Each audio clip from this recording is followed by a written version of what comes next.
ఈరోజు అంబేద్కర్ గారి జయంతి సందర్భంగా తను సాధించినటువంటి విజయాల్ని ఒకసారి గుర్తు చేసుకుందాం. అతను సమానత్వం కోసం పోరాడాడమాట, రాజ్యాంగాన్ని రాశాడమాట. అంత గొప్ప నాయకుడు మన ఇండియాలో పుట్టి రాజ్యాంగాన్ని రాయడం చాలా సంతోషకరమైన విషయం. అతన్ని అందరూ కూడా చాలామంది సరిగ్గా అర్థం చేసుకోలేదు. ఎస్సీ నాయకులు, బీసీ నాయకులు అని ఓసీ వాళ్ళు అనుకుంటారు, కానీ అతను సమానత్వం కోసం పోరాడాడనమాట.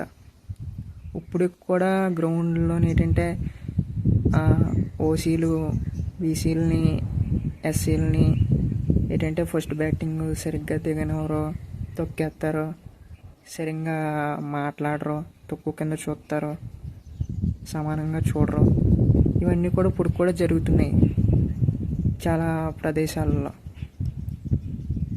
అంబేద్కర్ గారి ఆలోచన విధానం ప్రతి ఒక్కరు కూడా అర్థం చేసుకోవాలన్నమాట.